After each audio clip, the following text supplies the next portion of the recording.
Hello, everybody. I've got to talk about this, man. I know that you probably want some in-depth uh, discussion into how I won this game with rat, hog, elephant, Exodia with Wolverine. Um, because that's like the important part of this video, presumably. But I've also just got to talk about this insane thing that seems to have happened to me as a result of Refugee's newest video. So to take it back like half a year, I would say. Um, actually, it could be taken back even longer than that, really. But we'll take it back half a year for now, where because I'm a big music nerd and like massively hyperfixating on random music related stuff.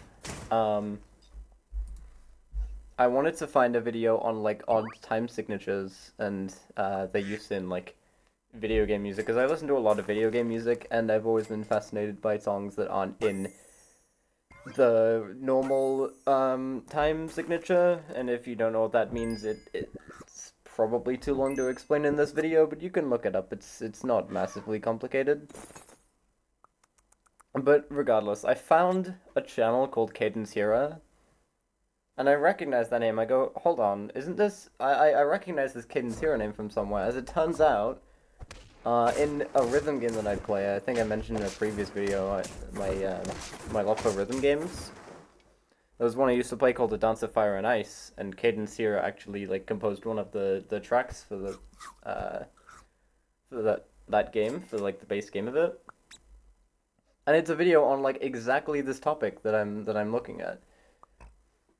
And so I watch it, I get all the way through to the end, and then there's like a part two that comes out like a month later or something like that.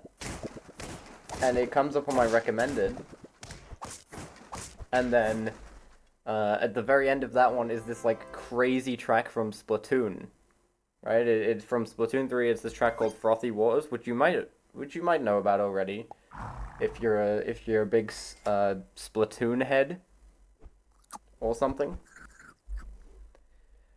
But essentially the idea of it is that it kind of loops, and then every loop you add like um, one more beat to the end of it. And so it starts off like you've got your main idea, and then there's at the end of our of 2/8, which means there's 2/8 notes, but they're called something different in the UK.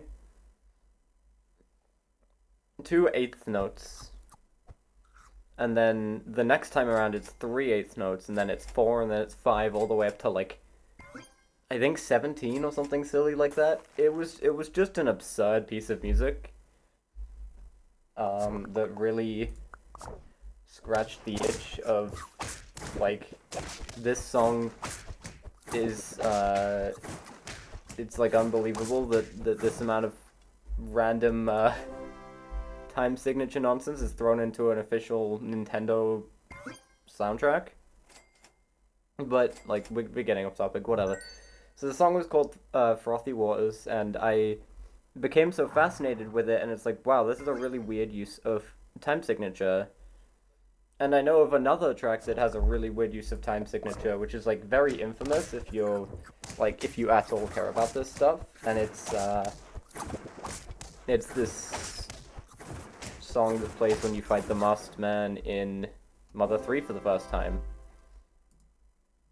And it's like, hold on, I did a Mother 3 playthrough somewhat recently, and I thought it would be funny to try and combine the two.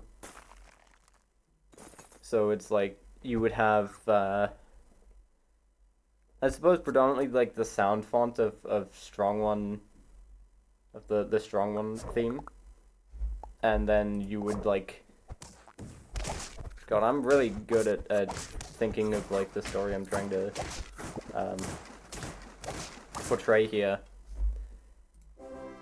But I basically just combine the two. That's all you really need to know, because there's this channel called Siva Gunner. It looks like it's spelled Silver Gunner, but it's not. One of the one of the I's is like uppercase and looks like an L.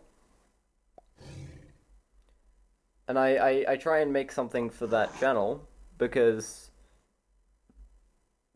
I just think it would be cool to get featured on it. So I make this like cover of the Mother 3 song and the Frothy Waters thing, and it's like not as good as it could be. Maybe I send it to them and I don't get a response. Trust me, I promise this goes somewhere. And I then like fast forwards to basically today, earlier on. RevGT uploads a video of Troubadour doing like rate my gameplay shenanigans. And in the background, he's like in his opening message, he's like, "Oh, I've been getting into Splatoon music recently," and that's interesting, because like there's a lot of interesting stuff beyond just that one track that is in the Splatoon soundtrack. And then like out of the 3 songs that he picks, one of them happens to be Frothy Waters. I hear Rev on the screen going like, "What the hell is this music? It's completely unhinged." Because apparently Rev's never actually like played Splatoon or doesn't really know what it's about. He's just kind of heard the name of it. I'm freaking out while watching the video because like, oh my god, I have like listened to this song an unbelievable amount of times. And then I have this weird memory of like, oh my god, wait, has Troubadour like used Siva Gunner music before? In his videos? And so I message him about it. Apparently, no, he hasn't. He hasn't done that. He, like, I think mentioned Siva Gunner at some point on a stream, and that somehow led to, like... That somehow led to me thinking that he had used the music before. And I just do not understand how this happened. It feels like such a weird kind of overlap of worlds to have Troubadour use this music for a Rate My Gameplay episode for like a challenge that I also participated in. I don't know what's happening anymore. I'm so confused, and it feels like my head is splitting apart. The story probably made no sense to like any of you, and it sounds like the most incoherent rambling of all time. But here we are. I don't know, I just hit the start record button and see what would happen. Look, we're on the final turn already. Have you seen this board that I've made? Like, nothing that I've done here really means anything except for this final mushroom, because the Wolverine's already bringing everything down to basically 1 HP. And I've said nothing about this team for the entire video. This is high quality content. Everything dies. And then we win. What am I doing here, man?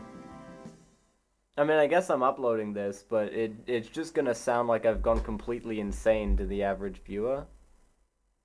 And to be honest, the team that I constructed in this doesn't really support that. I should say, this video is not made to clown on Henking in any way. Henking's awesome and really cool, but I didn't have time to say that because I didn't say anything about this like team in the slightest, man. What? Guys, I'm supposed to be like a high level competitive player that's like trying to explain stuff in a way that people understand more easily, and instead I'm just here rambling about Splatoon music, Troubadour, and random music jargon. That's basically it, I think. My head hurts. Have a wonderful day, everybody.